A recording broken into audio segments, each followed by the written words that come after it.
Seperti firman Tuhan mengatakan, Yesaya 66, beginilah firman Tuhan, langit adalah tahtaku, dan bumi adalah tumpuan kakiku.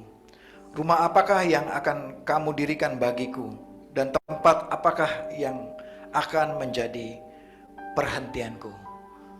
Tuhan, seperti nubuatan firman ini, kami percaya akan firman ini, bahwa langit adalah tahtamu, kepunyaanmu, ciptaanmu, dan bumi, tempat kami berpijak, adalah tumpuan kakimu. Engkau berkuasa Tuhan, Engkau berjaya, Engkau memerintah atas langit dan bumi. Yang kami sembah, Tuhan kami yang berkuasa pada pagi hari ini. Besar Engkau Tuhan, dan sangat terpuji. How great is our God. Betapa besarnya Allah kita, Allah kami, Tuhan Yesus Kristus namanya. Betapa besar Engkau Tuhan, lebih besar dari masalah yang kami hadapi.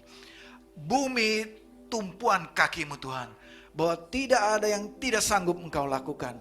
Engkau besar dan berkuasa, bahkan melampaui galaksi semesta alam.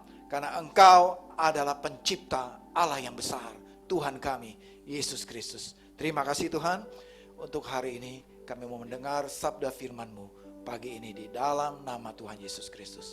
Amin. Amin. Silakan duduk Bapak Ibu Saudara yang dikasihi Tuhan. Baik, sebelum kita mendengarkan firman Tuhan, selamat pagi dan selamat datang di Gereja Every Nation di Kelapa Gading.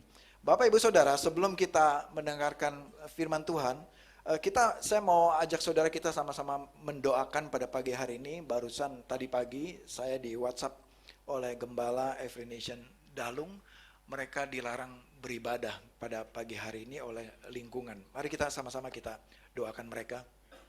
Bapa di surga yang mulia, pada pagi hari ini kami mendukung saudara-saudara kami di Dalung, Every Nation Dalung, Bali.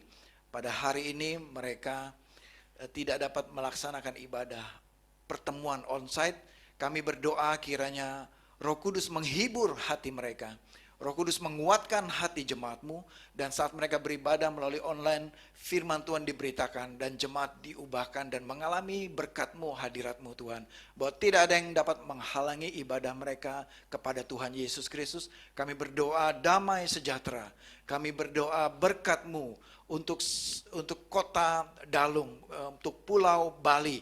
Tuhan kirimkan berkat dan rahmat dan belas kasihan-Mu melanda pulau ini, melanda kota ini. Biar ada pengenalan akan Yesus Kristus Tuhan, ada takut akan Tuhan. Dan kami berdoa agar minggu depan mereka bisa beribadah kembali bersama-sama, bertemu dan saling mengasihi, saling menguatkan, saling bersekutu satu dengan yang lain. Tuhan memberkati jemaat Every Nation Dalung ini di dalam nama Tuhan Yesus Kristus. Amin. Amin. Amin, saudara. Baik, kita ada di... Oh ya, sorry, ketinggalan. Thank you, Desi. Oke, ya, Heritage, silakan bisa ke ruang Heritage. Thank you. Baik, kita ada di Minggu Paskah pada pagi hari ini. Nah, hari ini dikenal ya, hari Minggu tanggal 13 ini dikenal dengan Minggu atau Palm Sunday atau Minggu Palem atau Minggu Palma ya.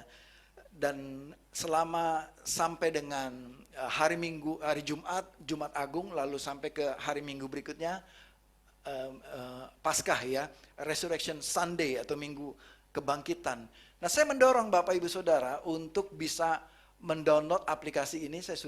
Semoga saya sudah share ke semua. Saudara bisa mengikuti mulai hari ini devotional, panduan renungan harian ya dalam tema Paskah ini ya, dimulai dari hari pertama triumphal entry ya, hari pertama, dan terus hari Senin, Selasa, Rabu, dan sampai penghujungnya nanti di hari Minggu Paskah ya, Minggu Kebangkitan. Nah, saya berdoa selama saudara dan kita semua merenungkan firman ini selama seminggu ini tentang hari ini adalah minggu terakhir ya, minggu-minggu akhir Yesus menuju ke salib ya, dan sampai kepada kebangkitan. Nah, apa yang terjadi di hari ini di 5 hari sebelum peristiwa penyalipan, yaitu peristiwa Kristus Yesus masuk ke Yerusalem. Ya, jadi saya dorong saudara untuk mengikuti ini dan saya percaya Tuhan pasti akan memberkati kita semua. Amin. Sebelum kita mau lihat dari Lukas, ada 4 Injil yang mencatat peristiwa ini Yesus masuk ke Yerusalem. Nah, saya ambil pada pagi hari ini dari Injil Lukas. Nah, saya cari supaya kita ada gambaran film yang paling mendekati lah dengan Lukas ini yang ini ya. Kita mau lihat sama-sama seperti apa sih peristiwanya. Kita lihat sama-sama ya.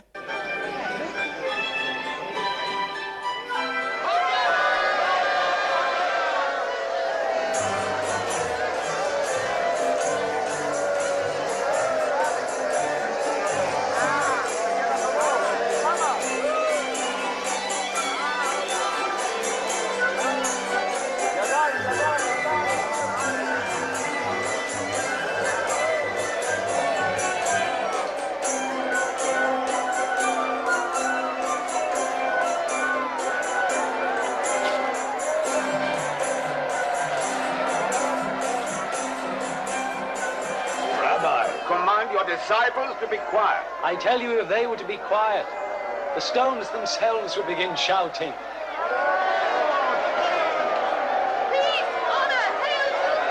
To Jerusalem. Okay.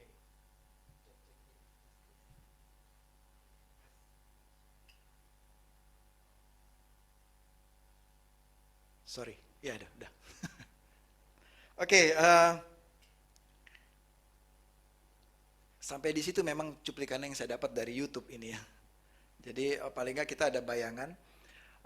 Mari kita lihat ayatnya dari Lukas 19 ya. Saya mendorong kita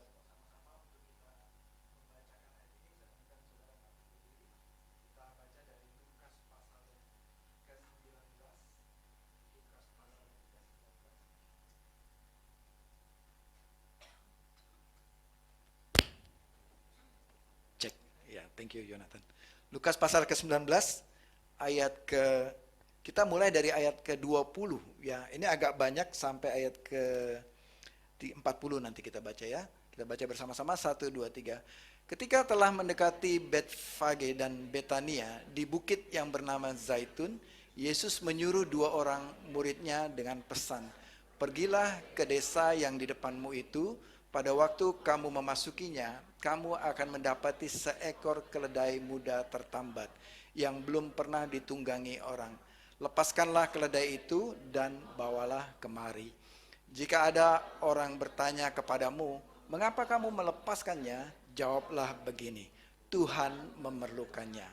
Lalu pergilah mereka yang disuruh itu dan mereka mendapati segala sesuatu seperti yang telah dikatakan Yesus. Ketika mereka melepaskan keledai itu, berkatalah para pemiliknya, "Mengapa kamu melepaskan keledai itu?" Kata mereka, "Tuhan memerlukannya." Ayat 35. Mereka membawa keledai itu kepada Yesus, lalu mengalasinya dengan pakaian mereka dan menolong Yesus naik ke atasnya. Sementara Yesus menunggangi keledai itu, mereka menghamparkan pakaiannya di jalan. Ketika ia mendekati Yerusalem, di tempat jalan menurun dari Bukit Zaitun, mulailah semua murid yang mengiringi dia bergembira dan memuji Allah dengan suara nyaring oleh karena segala mukjizat yang telah mereka lihat. Kata mereka, "Diberkatilah dia yang datang sebagai Raja dalam nama Tuhan. Damai sejahtera di surga dan kemuliaan di tempat yang maha tinggi." Beberapa orang Farisi di antara orang banyak itu berkata kepada Yesus, "Guru, tegurlah murid-muridmu itu." Jawabnya, "Aku berkata kepadamu, jika mereka diam, batu-batu ini akan berteriak." Kita berdoa. Kiranya Roh Kudus menerangi hati dan pikiran kami pada pagi hari ini. Kami arahkan mata rohani kami, hati kami tertuju kepada Kristus pada pagi hari ini, kepada firman-Mu. Dan agar kami mengerti firman ini dan mengubahkan kehidupan kami. Di dalam nama Tuhan Yesus Kristus. Amin. Silakan duduk Bapak Ibu Saudara. Lukas 19 Peristiwa ini ada juga di Matius, ada juga di Markus, ada juga di Injil Yohanes, ya, dicatat dalam 4 Injil. Ada kata kunci yang Yesus berikan kepada murid-murid. Nanti waktu kamu masuk, kamu cari keledai, nanti kalau ketemu keledai, katakan ini, yaitu apa saudara? Tuhan memerlukannya. Ini kayak password gitu ya. Password. Misalnya saya, Pak Fian, tolong belikan saya mobil BMW 1 ya, di Sunter misalnya gitu. Nanti kalau ditanya sama penjualnya, Pak Fian bilang, Raswan memerlukannya gitu. Nah kira-kira Pak Fian mau nggak? Saya pasti ragu-ragu Pak Fian. Wah, sehebat apa Raswan gitu ya. Artinya sama seperti gini, sebut aja nama Raswan nanti. Wes, gitu ya. Ada yang pernah gitu? Ya. Ini yang Yesus lakukan kepada murid-muridnya. 2 orang murid. Nah, tidak diketahui siapa 2 orang itu, ya. Mungkin ya, ini mungkin pikiran saya. Kalau itu Petrus yang disuruh, Petrus pasti akan gimana Tuhan caranya, nanti duitnya bagaimana, bayarnya bagaimana, asuransinya bagaimana. Ini mungkin ya. Kalau atau itu saya misalnya disuruh oleh Yesus, saya akan bertanya, asuransinya gimana, nanti terus kembalinya kapan, terus yang model apa, tipenya bagaimana, banyak pertanyaan pasti yang saya tanya. Tapi 2 orang murid ini dengan polosnya siap Tuhan Yesus begitu dia. Nanti kalau ditanya ngomong aja Tuhan memerlukannya. Dan betul, ketika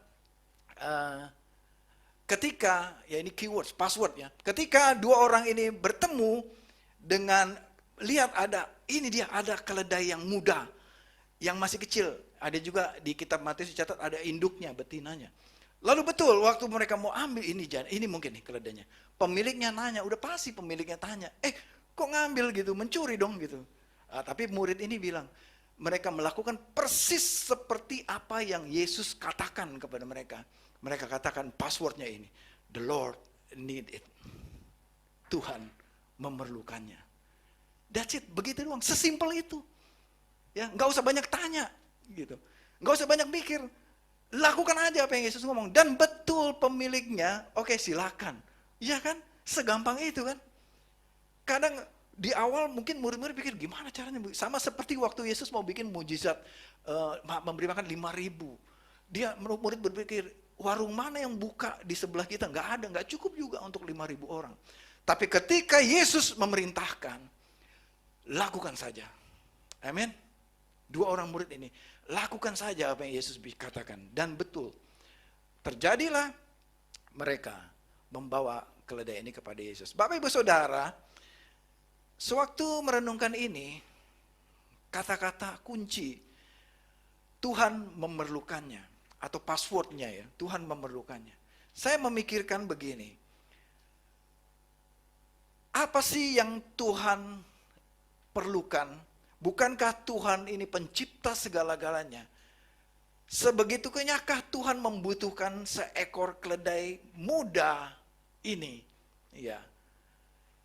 Kenapa harus Tuhan bilang Tuhan memerlukannya? Bukankah dia Tuhan? Ya, bukankah dia pemilik alam semesta? Bukankah dia yang menciptakan semuanya? Kenapa Tuhan membutuhkan? Apa keperluannya Tuhan Yesus untuk keledai muda ini? Apa kepentingannya Tuhan Yesus? Mengapa harus naik di atas keledai, dan ini dikatakan keledai yang masih kecil, keledai muda. Maka saya tadi cari filmnya, cari yang keledainya kecil. Ya, ketemu tadi filmnya yang keledainya kecil. Memang keledainya muda, dan Yesus harus naik di situ. Duduk di situ pun sama tinggi dengan orang yang berdiri gitu. Apa kepentingannya, apa keperluannya Tuhan Yesus untuk hal ini, ya. Dan ketika setelah lewat berikutnya, murid-murid baru teringat bahwa ada tertulis di mana saudara? Zakaria 9 ayat ke-9. Semoga saya sudah siapkan ayatnya. Bersorak-soraklah dengan nyaring, hai putri Sion, yaitu ini warga Yerusalem. Bersorak-soraklah, hai putri Yerusalem. Lihat, rajamu datang kepadamu, ia adil dan jaya, ia lemah lembut dan menunggang seekor keledai. Seekor keledai yang muda, anak keledai betina. Persis kejadiannya seperti yang sudah tertulis dalam Torahnya mereka. Dalam kitab Nabi pada masa itu, tulisan ini sudah ada dan sudah dibacakan. Mungkin setiap hari Sabat, bukan hari Sabat, setiap pertemuan di sinagog ini dibacakan oleh para imam. Dan akhirnya murid-murid pun ingat, ini dia. Ada di kitab Zakaria. Persis kejadiannya. Yesus menunggangi anak keledai betina yang anak keledai yang masih muda, menunggang di atasnya. Dan Yerusalem bersorak-sorai, bersuka cita, dan mengatakan, lihat rajamu sudah datang. Jadi Bapak Ibu Saudara, Yesus membiarkan ini terjadi untuk kita mengetahui ini sudah tercatat. Bahwa Yesuslah penggenapan nubuatan itu. Bahwa dialah raja itu. Kepentingannya bukan untuk Yesus. Kepentingannya untuk murid-murid. Kepentingannya untuk kita. Kita yang membutuhkan konfirmasi ini. Kita yang membutuhkan cerita ini. Bahwa Yesus menunggangi keledai muda. Dan ketika kita melihat peristiwa ini, kita ingat nubuatan Zakaria 9 ayat 9. Bahwa yang datang ke Yerusalem ini adalah Raja Sorga. Amin Bapak Ibu Saudara. Raja kerajaan sorga yang berkuasa. Raja yang adil dikatakan. Raja yang jaya dikatakan. Yang memerintah dan raja yang lemah lembut. Penuh kasih sayang. Bukan raja yang berperang memerangi kita. Tapi raja yang merangkul kita. Dan dia menunggangi seekor keledai muda. Bapak Ibu Saudara, yang membutuhkan, yang memerlukan sebenarnya adalah kita. Adalah murid-murid. Adalah orang-orang banyak itu. Tapi Tuhan katakan saja, Tuhan memerlukannya. Amin Bapak Ibu Saudara. Nah kita lanjut ya, kita melangkah lebih lanjut, lebih dalam lagi. Di dalam peristiwa ini, di dalam satu situasi ini, ada 3 kelompok orang yang tercatat baik di Matius, Markus, Lukas, Yohanes. Ada 3 kelompok. Ya, yang pertama adalah kelompok orang-orang Farisi. Ya, orang-orang Farisi. Nah, saudara pasti sudah tahu Farisi ini ada segolongan kelompok semacam sekte atau partai gitu ya. Yang merasa dirinya sudah paling benar, paling sempurna. Nah dalam peristiwa ini saya mencatat, kita melihat karakter dari orang-orang Farisi ini di dalam teks ini. Dan ada referensi juga dari teks Yohanes ya, bahwa mereka ini skeptik. Ya, mereka curiga. Ya, dan selain skeptik mereka juga envy atau iri hati kepada Yesus. Nah ini kita bisa ambil dari Yohanes 12 ayat 19. Lalu kata orang-orang Farisi, seorang kepada yang lain. Selain mereka berbicara kepada Yesus, mereka juga diskusi di antara mereka. Lalu mereka diskusinya begini, kamu lihat sendiri tuh, bahwa kita sama sekali tidak berhasil. Lihat, seluruh dunia datang mengikuti dia. Maksudnya itu benar, karena ada banyak pendatang dari luar Yerusalem datang ke Yerusalem untuk merayakan Paskah pada saat itu. Dan semua mereka menurut teks mereka ini ya, seluruh dunia datang mengikuti dia. Ini yang membuat orang Farisi iri hati. Kok dia lebih terkenal dari saya? Yesus lebih banyak pengikutnya dibanding saya. Mereka merasa terancam. Ya di dalam terjemahan ESV-nya, look the world sebelumnya. You see that you are gaining nothing. Ya. Kamu gak dapat apa-apa. Itu semuanya pujian untuk Yesus. You see, kamu gak ada yang memuji kita.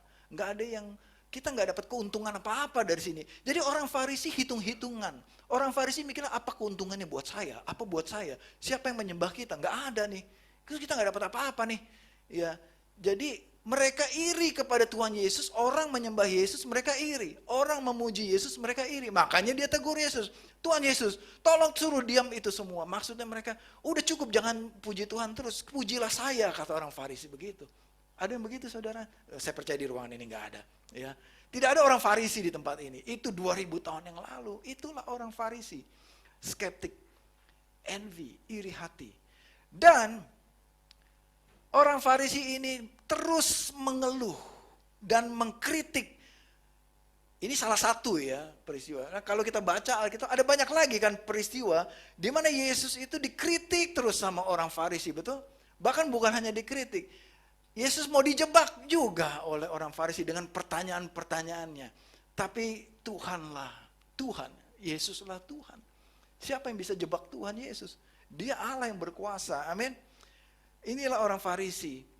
Mereka menuntut Yesus ini, Yesus lakukan ini, Yesus lakukan ini. Atau mereka menyalahkan, memblame Yesus, kamu salah, kamu tidak boleh melakukan mujizat pada saat Sabat, kamu tidak boleh melakukan ini, kamu jangan begini, kamu melanggar hukum adat, kamu melanggar ini. Yesus terus digoncang dengan kritikan orang Farisi. Tapi Yesus tidak goyah. Amin. Yesus melihat orang Farisi dengan penuh kasih sayang, dengan penuh kasih. At the end, pada ujungnya nanti juga, orang Farisi ini yang menyalibkan Yesus.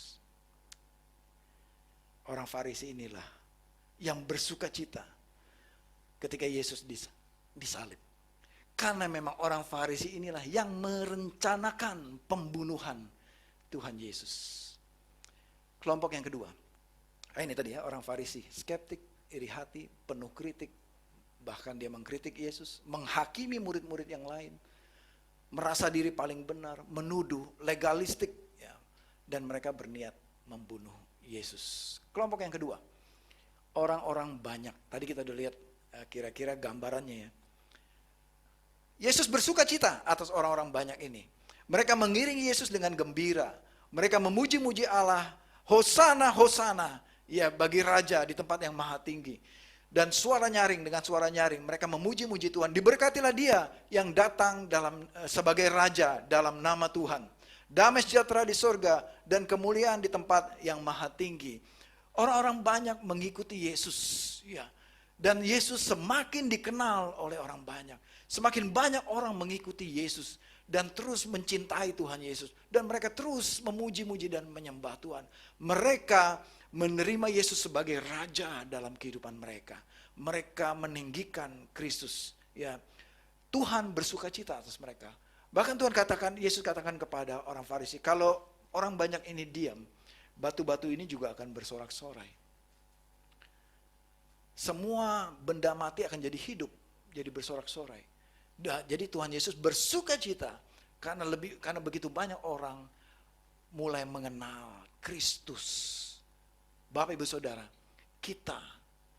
bagaimana kita pada saat ini? Kita juga perlu mengenal Kristus. Kita perlu menerima Yesus, menyambut dia bersama-sama. Bahkan orang banyak ini, ya memotong daun palem. Tadi saya cari palem ke sini, saudara, nggak ketemu. Gitu. Ini daunnya nih di depan. Dipotong daun palem, dihamparkan di depan keledai sebelum Yesus lewat. Dan bukan hanya daun palem, mereka buka jubah mereka, dihamparkan di depan jalan raya sehingga saat Yesus lewat di atas hamparan daun palem dan pakaian-pakaian para pengikut, para orang banyak yang mengikut Yesus. Apa lambang? Ini lambang apa, saudara? Saudara pernah turun pesawat, saudara? Begitu keluar pesawat, di depan saudara karpet merah. Ada yang pernah, saudara? Saya nggak pernah, saudara. Ya, tapi Presiden Prabowo pernah, mungkin ya. Turun pesawat karpet merah. Apa artinya, saudara? Kenapa Presiden Prabowo pernah, saya nggak pernah? Apa bedanya saya dengan Presiden Prabowo, saudara? Ya, saya nih bukan siapa-siapa, tapi Bapak Prabowo adalah presiden. Layak untuk menerima penghormatan dari negara lain. Jadi karpet merah melambangkan apa? Penghormatan. Melambangkan apa? Pengakuan bahwa yang datang ini adalah pemimpin. Yang datang ini adalah raja. Demikianlah orang banyak. Mereka mengakui yang datang ini adalah raja saya. Yang datang ini adalah raja yang memerintah. Jadi dihamparkan pakaian. Ya pada masa adat pada masa itu bukan karpet, tapi pakaian mereka. Ya belum ada mungkin waktu itu karpet merah. Kalau ada pada masa itu dibikin berapa gulung sampai ke bait Allah mungkin. Ya. Orang banyak menerima Kristus, mengakui Yesus sebagai raja. Dan siapakah orang banyak ini? Dikatakan beberapa di antaranya mereka yang menyaksikan sendiri mujizat yang telah terjadi dalam hidup mereka. Mereka mengalami sendiri mujizat yang Yesus pernah lakukan. Jadi mereka punya pengalaman pribadi dengan Yesus. Dan kelompok tertentu juga dalam orang banyak ini. Mereka yang menyaksikan, melihat saudaranya mengalami mujizat. Temannya mengalami mujizat. Tetangganya mengalami mujizat. Mereka percaya kepada Yesus. Inilah kelompok orang yang percaya, yang mengikut Yesus. Amin Bapak Ibu Saudara. Namun juga ada masalah juga. Ternyata 5 hari ke depan, atau 4 atau 5 hari sampai ke hari Jumat lah kira-kira gitu ya. Orang-orang banyak ini, sebagian dari orang-orang banyak ini yang juga berteriak, salibkan dia, salibkan dia, salibkan dia. Ternyata juga ada dari sebagian kelompok ini yang sebelumnya melihat mujizat, yang sebelumnya mengaku Yesus sebagai raja. Tapi pada saat krisis terjadi, pada saat goncangan terjadi, pada saat Yesus datang bukan dengan kemegahan, dengan pakai keledai, tapi mereka melihat Yesus dalam keadaan lemah, dibelenggu oleh prajurit Romawi. Mereka ikut-ikutan, salibkan dia, salibkan dia. Ini tipe pengikut Yesus yang ikut-ikutan. Ikut orang banyak juga. Kelompok ini orang banyak. Mereka bersuka cita, bergembira, memuji-muji Allah, menghamparkan daun-daun palem dan jubah mereka untuk Yesus, melihat dan mengalami mujizat itu. Namun mereka mengikut dari kejauhan, belum menjadi murid yang sejati. Sebagian akan menjadi murid yang sejati, tapi pada saat itu belum. Bahkan sebagian dari mereka berseru, salibkan dia, salibkan dia. Yang ketiga, murid-murid Yesus. Kelompok yang ketiga, murid-murid Yesus. Termasuk pemilik keledai muda tadi. Ya, pemilik keledai muda tadi. Murid Yesus. Terutama yang 2 tadi. Ya, kita nggak tahu 2 itu siapa. Tapi ini mewakili semua 12 murid yang lain. Mereka taat kepada Yesus. Mereka tidak berargumentasi kepada Yesus. Mereka tidak hitung-hitungan dengan Yesus. Mereka tidak hitung-hitungan. Tuhan, kalau saya ambil keledainya nanti komisi buat saya berapa Tuhan? Gitu kan? Mereka nggak hitung. Gitu. Tuhan, kalau saya lakukan ini untungnya buat saya apa Tuhan? Mereka tidak hitung. Tuhan, kalau saya gagal melakukannya gimana? Kalau saya harus bayar dari duit saya sendiri, nggak ada Tuhan. Atau ya ini nanti uang saya kan buat kontrakan rumah saya, buat biaya sekolah anak saya Tuhan, bagaimana? Mungkin mereka berpikir gitu. Mungkin Tuhan Yesus asal ngomong ya udah suruh pakai duit kita sendiri kali bayar itu keledai. Saya rasa murid-murid nggak berpikir begitu. Murid-murid dengan sangat polosnya, ya udah Tuhan bilang pakai aja password tadi. Apa passwordnya saudara? Masih ingat? Tuhan memerlukannya. Amin. Cukup. Simple. Ketaatan yang simple seperti itu. Just do it. Lakukan saja. Perintah Tuhan. Mereka pergi dan mengambil keledai. That's it. Udah itu. Dan mereka dapat juga. Ya, dan waktu saya renungkan, jangan-jangan si pemilik keledai ada deal di balik layar dengan Tuhan Yesus sebelumnya, ada hitung-hitungan. Mungkin saya pikir gitu ya. Ya, orang bank pikirnya begitu. Oh, jangan-jangan di balik itu dia sudah hitung-hitungan gitu. Tapi saya rasa enggak gitu. Dia enggak ada juga hitung-hitungannya orang pemilik keledai ini. Dia hanya taat saja. Ketika dikatakan Tuhan Yesus membutuhkan, oke, this is for Jesus. Semuanya untuk Yesus. Begitu.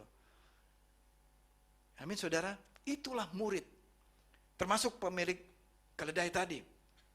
Bahkan dikatakan khusus di ayat Lukas ini, Murid-murid itu menolong Yesus naik ke atas keledai. Ya, saya suka dengan film tadi. Murid-murid angkat kakinya Yesus. Atau dipakai badannya jadi tempat pijakan kaki Yesus. Sampai dia bisa naik ke keledai. Murid-murid merendahkan dirinya. Dan bersedia juga diinjak oleh Yesus gitu ya. Sampai naik ke atas keledai. Dan bukan itu juga, murid-murid membuka bajunya sebelum Yesus naik, ditaruh di atas keledai. Ya, dipakai pelana untuk Yesus duduk supaya Yesus nyaman duduknya.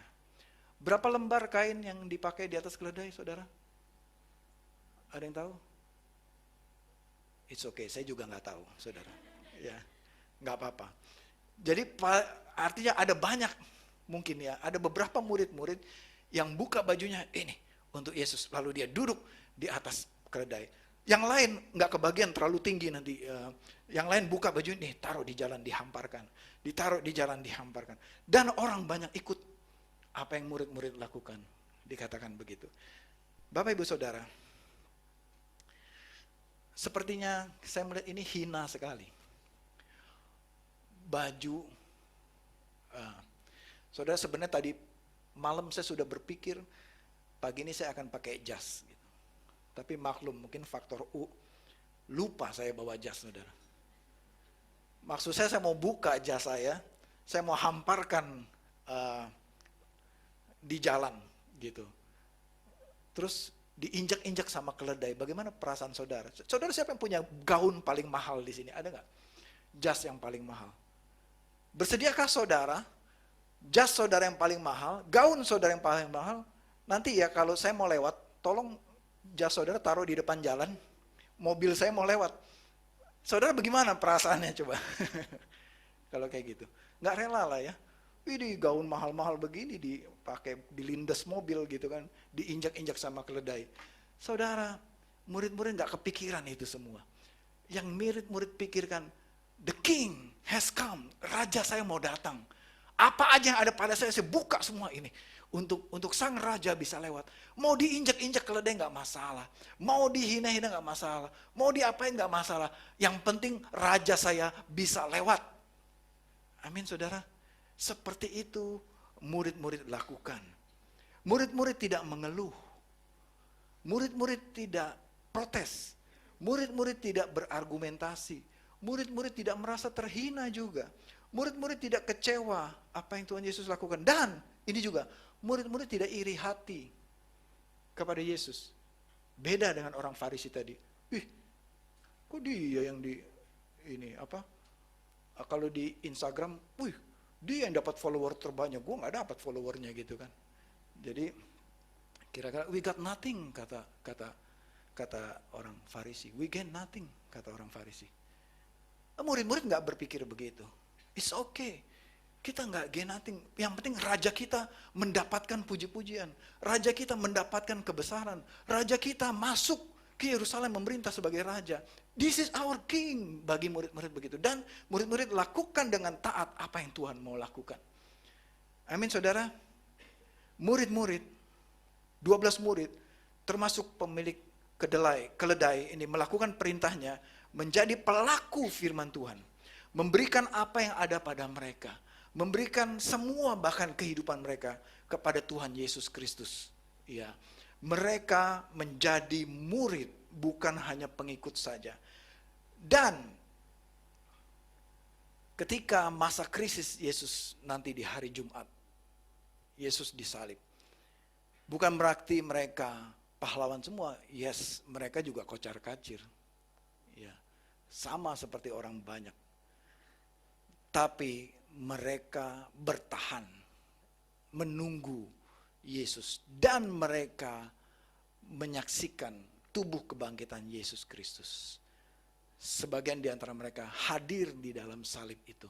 Bersama-sama dengan Yesus. Yang kita ketahui dia adalah Yohanes.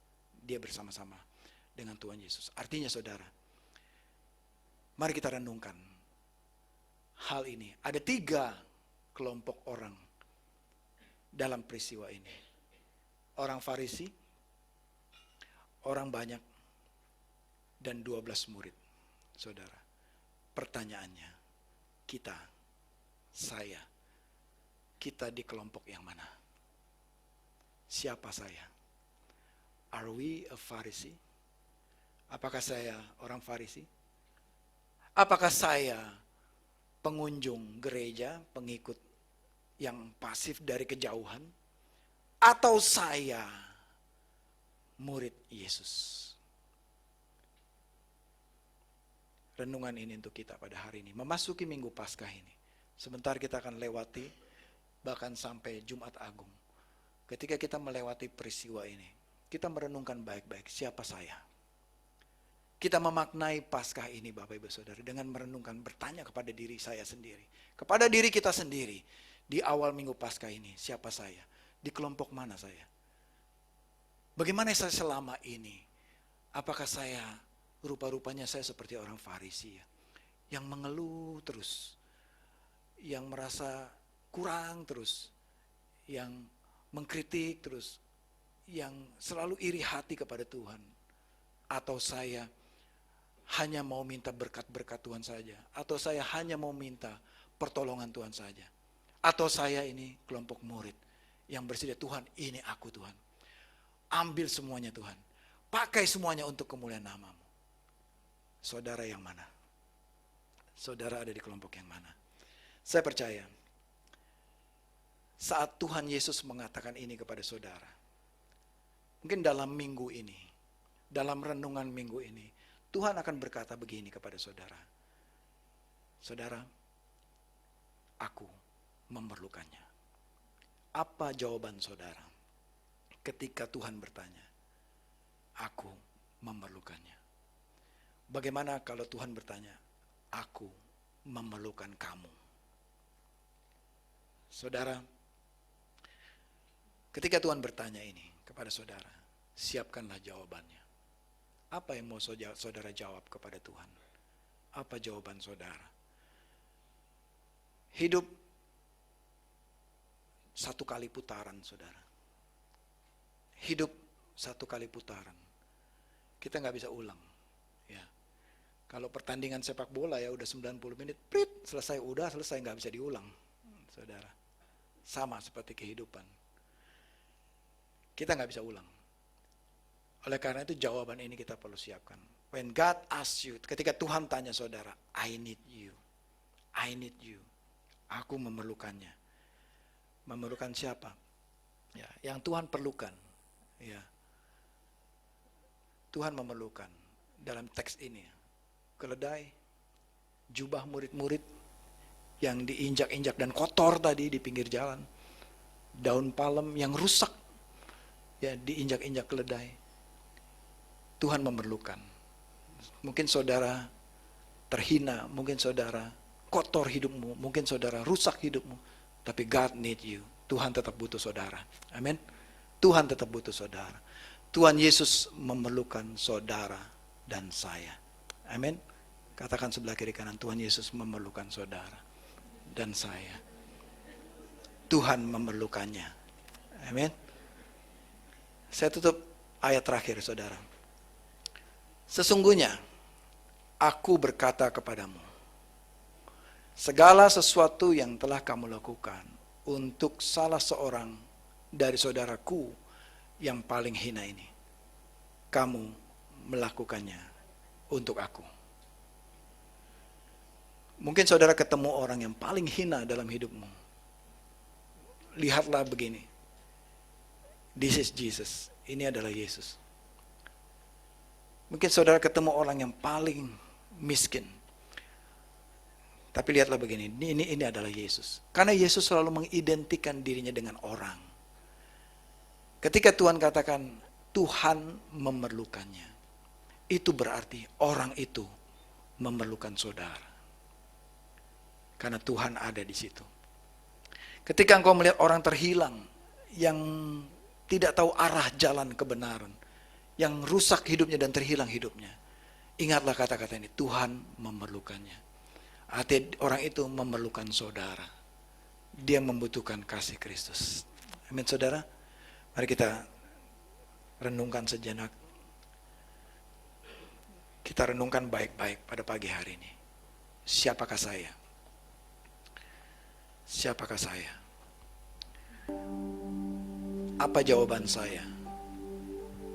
Mari kita renungkan, memaknai Paskah ini. Siapa kita?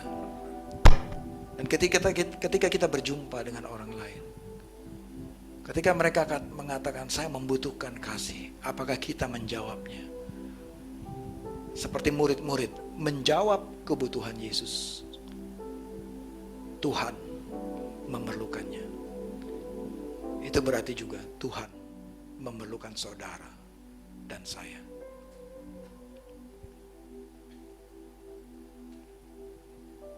Sambil merenungkan firman ini, mari kita sama-sama ambil waktu ini untuk kita menyembah Tuhan, untuk kita merenung firman ini dan merenungkan the calling, panggilan Tuhan atas hidup kita pada pagi hari ini. Saudara, panggilan ini bukan mungkin panggilan yang wah gitu ya. Tapi seperti murid-murid juga, panggilan ini panggilan yang cukup hina buat mereka, diinjak-injak, kotor. Panggilan yang membutuhkan kerendahan hati murid-murid. Membutuhkan ketaatan murid-murid. Dan ada goncangan juga yang terjadi dalam kehidupan murid-murid. Tapi ingat bahwa Tuhan Yesus turut mendukung, mendoakan saudara dan saya. Untuk kita melihat dari angle yang berbeda, bahwa orang terhilang membutuhkan Yesus. Biarlah saudara dan saya menjadi display kasih Kristus kepada orang terhilang. Tuhan, kami bersyukur untuk hari ini, bahwa tidak ada yang sia-sia pada pagi hari ini. Roh Kudus akan menguatkan kami semua, dan kami akan memutuskan pada hari ini, bahwa today, hari ini adalah hari kemenangan. I will decide, kami akan memutuskan bahwa kami akan mengikut Kristus. Kami akan menjadi murid Kristus yang setia. Bagi saudara juga yang merasa pada pagi hari ini, saudara mengambil keputusan, mulai hari ini saya mau menjadi kelompok yang murid Kristus. Bukan kelompok Farisi, bukan hanya kelompok orang banyak, tapi saya mau menjadi murid Kristus. Saudara boleh taruh tanganmu di dadamu dan declare ini bersama saya. Tuhan, pada hari ini saya mau menjadi murid Yesus. Saya mau menjadi murid Yesus yang taat, yang setia, yang tidak banyak berargumentasi, tapi taat saja kepada Engkau Tuhan. Mulai hari ini saya mau menjadi murid Kristus yang bersedia untuk dipakai Tuhan. Walaupun itu di tempat yang paling sulit, walaupun itu kelihatannya terhina Tuhan, tapi aku mau dipakai untuk menjadi murid Yesus. Untuk Tuhan dimuliakan sebagai Raja yang adil dan jaya, yang memerintah atas dunia ini. Kerajaan-Mu datang Tuhan, kehendak-Mu jadi di dalam kehidupan kami, di dalam generasi kami, di dalam nama Tuhan Yesus Kristus. Terima kasih Tuhan, kami bersyukur untuk hari ini atas berkat-Mu Tuhan, di dalam nama Tuhan Yesus Kristus. Baik, mari kita tutup dalam doa. Tuhan, kami bersyukur untuk ibadah Palm Sunday pada hari ini. Kiranya Roh Kudus terus menuntun kami memasuki rencana Tuhan, dan seiring selaras dengan kehendak Tuhan, berjalan bersama-sama sesuai tuntunan-Mu. Dan aku berdoa untuk semua jemaat-Mu yang terkasih ini Tuhan, selama minggu ini dalam kehidupan kami, menjalani kehidupan sehari-hari, kami akan berjumpa dengan pribadi-Mu, mengalami kemenangan, mengalami terobosan, mengalami perjumpaan dengan Kristus dalam kehidupan kami. Terima kasih Tuhan, kami bersyukur untuk berkat-Mu, dan jemaat yang dikasihi Tuhan, pulanglah dengan membawa damai sejahtera dan sukacita dan berkat Tuhan. Kiranya kasih karunia dan damai sejahtera dari Allah Bapa dan Tuhan kita Yesus Kristus dan persekutuan Roh Kudus menyertai engkau sepanjang umur hidupmu. Dan terimalah berkat Tuhan. Tuhan memberkati engkau dan melindungi engkau. Tuhan menyinari engkau dengan wajahnya dan memberikan engkau kasih karunia. Dan Tuhan menghadapkan wajahnya kepadamu dan memberikan engkau damai sejahtera di dalam Kristus Yesus Tuhan. Dan semua jemaat yang menerima berkat ini katakan bersama-sama, amin, amin, amin.